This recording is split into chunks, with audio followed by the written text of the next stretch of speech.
मौलाना साहब जो YouTube channel ज़रूर subscribe कंदा। अच्छा 20 रमज़ान मुबारक ते जी पेरी मां ॻाल्हि कयमि त 8 हिजरी ते फ़तह मका लॻो। इन जे पोइ रीज़न छा हुयो? इस्लाम जी तरक़ी, इस्लाम जी बुलंदी जंहिं ग़ज़वात खां बाद में आई आहे या जंहिं ॾींहुं आई आहे उहो फ़तह मका आहे। फ़तह मका इन जे पोयां कुझु रीज़न आहिनि। सभ खां पहिरियां रीज़न इहे आहिनि, नबी सल्लल्लाहु अलैहि वसल्लम जंग बदर खे फ़तह कयो 2 हिजरी ते। 2 हिजरी इन खे नोट कजो, ॻाल्हि ज़हन में रखिजो। 2 हिजरी उनखे चइबो आहे त जंहिं ॾींहुं नबी सल्लल्लाहु अलैहि वसल्लम मका खां निकिता ऐं मदीना में जंहिं ॾींहुं पहुता असां चवंदा आहियूं 2 हिजरी, यानी 2 साल गुज़री चुका आहिनि। हिजरी हिजरत खे चइबो आहे। 2 हिजरी यानी 2 साल गुज़री चुका हुया नबी सल्लल्लाहु अलैहि वसल्लम खे। मका खां निकिता हुया ऐं मदीना जी तरफ़ दाख़िल थिया हुया, या मदीना जे अंदरि जेतिरो टाइम नबी सल्लल्लाहु अलैहि वसल्लम क़याम कयो उनखे 2 हिजरी काउंट कंदासीं त 2 साल कंप्लीट थी विया नबी सल्लल्लाहु अलैहि वसल्लम खे। त 2 हिजरी ते जंग बदर लॻी, जंहिंखे असां पोइ जुमे ते बयानु कयोसीं।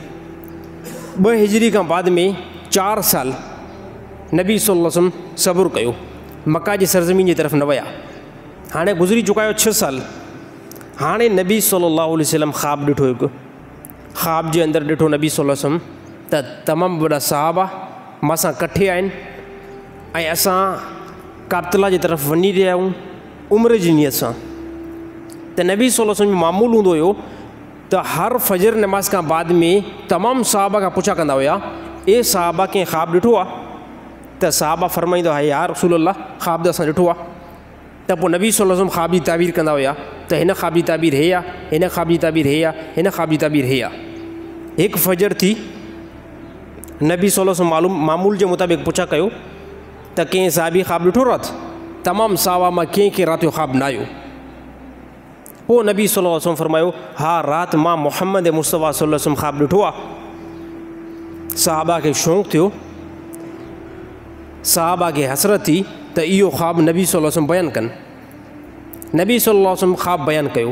अल्लाह जे नबी फरमायो, ए सहाबा राति ख़्वाब ॾिठो आहे त तव्हां सहाबा मां सां कठे आहियो ऐं मां नबी बि तव्हां सां कठे आहियां, पर निकिता आहियूं उमिरि जे एतबार सां ऐं उमिरि असां कयूं था। हाणे इहो बाज़ औक़ात पैगम्बर खे ख़्वाब जेको ईंदो आहे उहो क़ाइम मक़ाम वही जो हूंदो आहे। क़ाइम मक़ाम वही जो हूंदो आहे। हिकु त वही डायरेक्ट ईंदी आहे जिब्रील अमीन जे वास्ते सां, ॿी वही ख़्वाब जे ज़रिए सां बि ईंदी आहे। त पोइ नबी सल्लल्लाहु अलैहि वसल्लम जॾहिं सहाबा ॾाढो इहो ख़्वाब बयानु कयो त सहाबा खे शौक़ु पैदा थियो। सहाबा बार बार चवणु लॻा, या रसूल अल्लाह उमिरि ते कॾहिं हलूं, उमिरि ते कॾहिं हलूं? त पोइ इहो शौक़ु सहाबा जो वधंदो वियो। नेठि हिकिड़ो ॾींहुं अहिड़ो आयो, हिकु ॾींहुं अहिड़ो आयो त तमामु सहाबा रसूलुल्लाह सल्लल्लाहु अलैहि वसल्लम सां कठे उमिरि लाइ तयारु थी विया ऐं सफ़रु शुरू कयूं। सफ़रु कंदे कंदे हुदैबिया हिकु खूह आहे, उन इलाइक़े जो नालो, खूह जो नालो हुदैबिया आहे हिकु रिवायत जे मुताबिक़। पोइ नबी सल्लल्लाहु अलैहि वसल्लम उते क़याम कयो ऐं बीठा। अल्लाह जे नबी फरमाया, सभ खां पहिरियां काफ़रनि खे इतला त ॾिजे, मतां असां उमिरि जे एतबार सां वञूं था, क़त्लो क़िताल न थी वञे, लड़ाई न थी वञे। छाजे करे? काफ़रनि सां सुलह त न हुई न, काफ़रनि सां सुलह न हुई, काफ़रनि सां जंग छिड़ियल हुई, जंहिंजे करे त असां मदीना तरफ़ आयासीं। ऐं हिजरत खे 6 साल आहे, हिजरत खे 6 साल हुयो हिते। नबी सल्लल्लाहु अलैहि वसल्लम हिकु सहाबी खे मोकिलियो, उस्मान रज़ियल्लाहु ताला अन्हु खे मोकिलियो, वञी करे काफ़रनि खे इहो इतला ॾे त असां उमिरो करणु आया आहियूं। हालांकि सहाबा जे अंदरि पहिरियों मशवरो थियो त केरु सहाबी वञे। पोइ नबी सल्लल्लाहु अलैहि वसल्लम फरमायो, उस्मान रज़ियल्लाहु ताला अन्हु खे मोकिलियूं था असां। उस्मान रज़ियल्लाहु ताला अन्हु विया, ख़बर पहुती त उस्मान रज़ियल्लाहु ताला अन्हु खे काफ़रनि शहीद कयो आहे। हे ॻाल्हि ग़लति हुई। नबी सल्लल्लाहु अलैहि वसल्लम बैतुर रिज़वान वठी, ए सहाबा उस्मान जे खून जो बदिलो केरु वठंदो? सभिनी साहिबनि बैत कई, जंहिंमें अल्लाह ताला फरमायो, जंहिं नबी सल्लल्लाहु अलैहि वसल्लम जे हथ ते बैत कई तहक़ीक़ मां इन्हनि खां राज़ी थी वियो आहियां ऐं वण जे हेठां इन्हनि बैत कई आहे। ऐं कुझु टाइम खां बाद में, बैत खां बाद में इहो इल्मु थियो त उस्मान रज़ियल्लाहु ताला अन्हु शहीद न थिया आहिनि, बल्कि मोटी आया। पोइ उस्मान रज़ियल्लाहु ताला अन्हु फरमायो, या रसूल अल्लाह काफ़र ने इजाज़त न ॾिनी आहे उमिरि करण जी, काफ़र इजाज़त न ॾिनी आहे। हा काफ़रनि ईअं चयो त तव्हां सिर्फ़ु अकेला उमिरो कयो, त मां चयुमि त नबी खां बग़ैर मां कीअं उमिरो कयां, इहा ॻाल्हि मूंखे नागवार लॻी ऐं नापसंदीदा लॻी त नबी सल्लल्लाहु अलैहि वसल्लम हुदैबिया जे मक़ाम ते बीठा हुजनि ऐं मां हिते उमिरो करे जान छॾियां। मां उमिरो न कयो आहे। पोइ हिते काफ़र आया ऐं काफ़रनि जा कुझु मेन हिते माण्हू आया। उन हिते कुझु शर्त लॻाया जंहिंखे सुलह हुदैबिया चइबो आहे। हुदैबिया इहो इलाइक़ो आहे, कंहिं रिवायत में खूह जो नालो आहे या उन मक़ाम जो नालो आहे या ॻोठ जो नालो आहे हुदैबिया। हिते काफ़र आया, काफ़रनि कुझु शर्त हिते तय कया।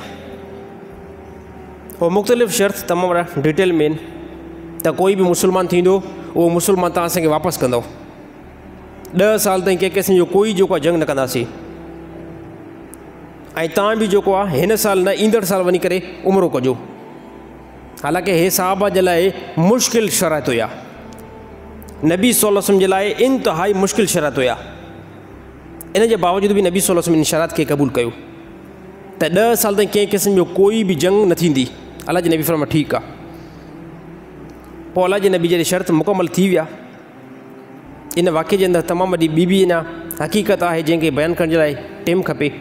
जो साहबी हज़रत जुंदल रज़ियल्लाहु ताला अन्हु ऐं अबू बसीर रज़ियल्लाहु ताला अन्हु इन टाइम आया ऐं पंहिंजो इस्लाम पेश कयो। इन जो मां अॻु में बि बयानु करे चुको आहियां त इहा मुकमल हिते शराइत क्लियर थी विया। पोइ नबी सल्लल्लाहु अलैहि वसल्लम साहिबनि खे चयो त हलक कयो पंहिंजी ऐं वापसी मोटी था हलूं। त साहबा ख़ामोश थी करे बीठा, साहबा जवाबु न पिया ॾियनि। त साहबा खे इहो त मथां अलाह ताला जी तरफ़ां वेही अचे असां हिन काफ़रनि सां क़िताल करे पोइ असां वञी करे उमिरो कयूं। त नबी सल्लल्लाहु अलैहि वसल्लम फरमायो ए साहबा हलक कयो, यानी पंहिंजो मथे खे ब्लेड घुमाए करे वार पंहिंजा लाहे छॾियो। त साहबा खे हिकु मरतबो नबी सल्लल्लाहु अलैहि वसल्लम फरमायो पर साहबा न कयो। पर अलाह जे नबी ॿिए साहबी खे चयो त मुंहिंजी हलक कर। जॾहिं नबी सल्लल्लाहु अलैहि वसल्लम जी हलक ॿिए हिकिड़े साहबी कई, साहबा खे यकीन थी वियो त हिन साल उमिरो न थींदो, बसि हिन साल असांजो उमिरो न थींदो। पोइ अहिड़ी तरह नबी सल्लल्लाहु अलैहि वसल्लम वापसी विया। हाणे इहा डीलिंग थियल हुई, इहा शर्त लॻल हुया त कंहिं क़िस्म जी जंग नाहे थियणी ऐं जेके अगरि मुस्लमाननि जा हलीफ़ आहिनि या काफ़रनि जा हलीफ़ आहिनि, जेके काफ़रनि जा दोस्त या मुस्लमाननि जा गैर मुस्लिम दोस्त आहिनि, उन्हनि सां बि जंग नाहे करी। त मुस्लमाननि खे ज़्यादा जेके क़रीब हुया यानी मुशरिकनि जा कुझु टोला हुया। हिकु मुशरिकनि जो टोलो बनू ख़ज़ा जेको मुस्लमाननि सां कुझु नरम मामिलो रखे पियो, ईअं सम्झो मुस्लमान जा दोस्त हुया कुझु मामलात जे अंदरि। ऐं ॿियो जेको क़बीलो हो बनू बकर, हे काफ़रनि सां ज़्यादा मुंसलिक हुयो। त कुरैश छा कयो त बनू बकर सां मिली करे बनू ख़ज़ा जे मथां चढ़ाई कई ऐं हरम जे अंदरि बैतुल्ला जे अंदरि काफ़ी बनू ख़ज़ा जे माण्हुनि खे क़तल कयो। ऐं हे वाइदे जी शिकनी आहे, वाइदे जी ख़िलाफ़ी आहे। ऐं ईअं सम्झो सुलह हुदैबिया खे टोड़ण जो हिकु वॾो रस्तो हुयो जंहिंखे कुरैश मके जे मुशरिकनि सर अंजाम ॾिनो। इन ॻाल्हि जो ॾे इल्मु रसूलुल्लाह सल्लल्लाहु अलैहि वसल्लम जी ज़ात खे पहुतो त पोइ नबी सल्लल्लाहु अलैहि वसल्लम फरमायो त हाणे जेको आहे न काफ़रनि सां सुलह जेकी टुटी चुकी आहे, 3 तरीक़ा इस्तेमालु कयो।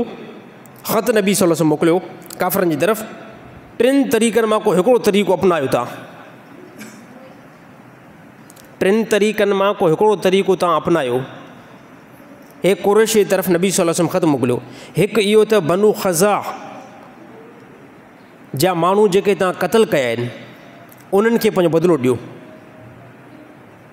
यानी जेको ॾंडु तव्हांजे मथां बीहंदो हिकु क़तल जो, उहो हिसाबु कयो ओतिरो हिननि खे रक़म भरे ॾियो या हिनखे एतिरी मिल्कियत ॾियो। 1 नंबर ते। 2 नंबर ते बनू बकर वारनि जी मदद करणी आहे, छॾे ॾियो। त पाण बनू ख़ज़ा वारा पंहिंजो मुक़ाबिलो पाण उनखे सर अंजाम ॾींदा। छाजे करे त इहो टोलो इन टोले जी जॾहिं तव्हां मदद कयो था त पोइ उहो टोलो हारिजी थो वञे। हे 2 नंबर ते शर्त। 3 नंबर ते नबी सल्लल्लाहु अलैहि वसल्लम फरमायो या सुलह हुदैबिया खे टोड़े छॾियो त पोइ असां पाण जेको आहे मामलात खे क्लियर कयूं। त पोइ काफ़रनि चयो त न, सुलह हुदैबिया खे असां टोड़े था छॾियूं। हाणे इहा इन्हनि जी टोड़ण ॻाल्हि, सुलह हुदैबिया खे ख़तमु करणु, हे कुफ़ार खे वॾी शिकस्त हुई। काफ़रनि जे मथां तमामु वॾो धचको हुयो। जॾहिं इहा ॻाल्हि उन्हनि कई ऐं पोइ नबी सल्लल्लाहु अलैहि वसल्लम 20 रमज़ान मुबारक 8 हिजरी यानी सुलह हुदैबिया जे 2 सालनि खां बाद में 8 हिजरी ते 20 रमज़ान मुबारक ते मक्का जी सरज़मीन ते 10,000 सहाबा सां गॾु लथा। हालांकि 10,000 सहाबा जी वॾी तादाद हुई ऐं इहो ॾींहुं अल्लाह ताला क़ुरान हकीम में फरमाए इन्ना फ़तहना लका फ़तहम मुबीना, ए नबी असां फ़तह वारो ॾींहुं जेको आहे तव्हांजे ॾाढो खोले करे बीहारियोसीं।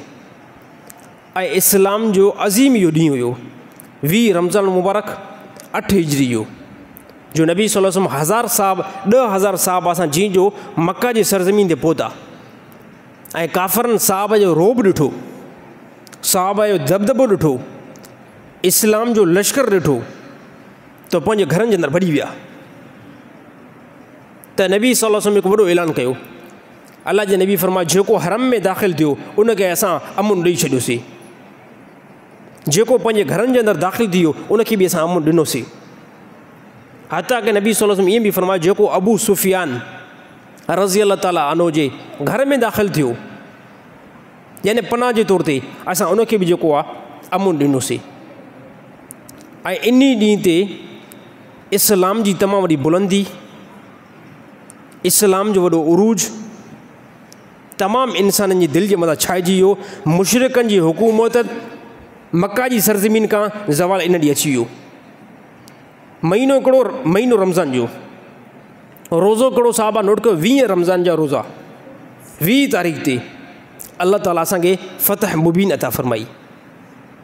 ऐं इन ॾींहं ते नबी सल्लल्लाहु अलैहि वसल्लम मक्का जे अंदरि जीअं दाख़िल थिया ऐं तमामु बुतनि खे नबी सल्लल्लाहु अलैहि वसल्लम टोड़ियो, हरम खे बिल्कुलु साफ़ु कयो वियो, जेके मुख़्तलिफ़ क़िस्मनि जा मुशरिकनि जा बुत ते रखियल हुया सभिनी खे ख़तमु कयो वियो।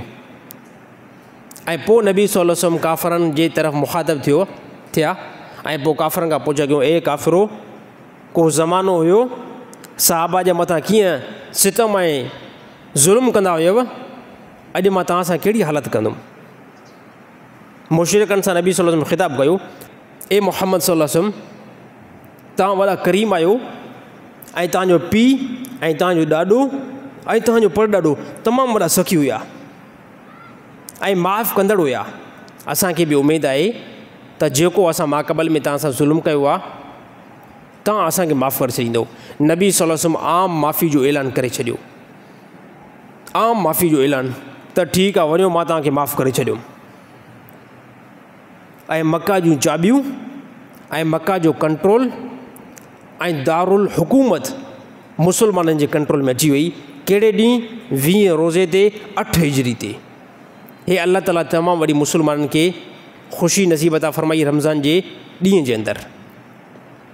ऐं पोइ इन ॾींहं ते 2000 मुशरिक नबी सल्लल्लाहु अलैहि वसल्लम जी अख़लाक़, नबी सल्लल्लाहु अलैहि वसल्लम जी तालीम, नबी सल्लल्लाहु अलैहि वसल्लम मामलात ॾिसी करे 2000 मुशरिक मुसलमान इस्लाम जे अंदरि दाख़िल थी विया। हालांकि नबी सल्लल्लाहु अलैहि वसल्लम ॾिसो जंग बदर जे अंदरि जॾहिं लथा या ॿी कंहिं बि गज़वा जे अंदरि लथा, हालांकि काफ़रनि सां क़िताल त हलियो पर नबी सल्लल्लाहु अलैहि वसल्लम कॾहिं बि कंहिं काफ़र जी लाश खे मुसल्ला बणाइण जो हुकुम न ॾिनो।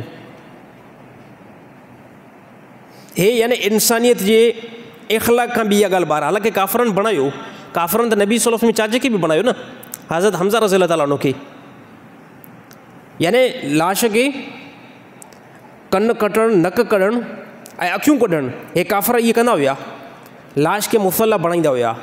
नबी सल्लल्लाहु अलैहि वसल्लम सहाबा खे हुकुम त ॾिनो।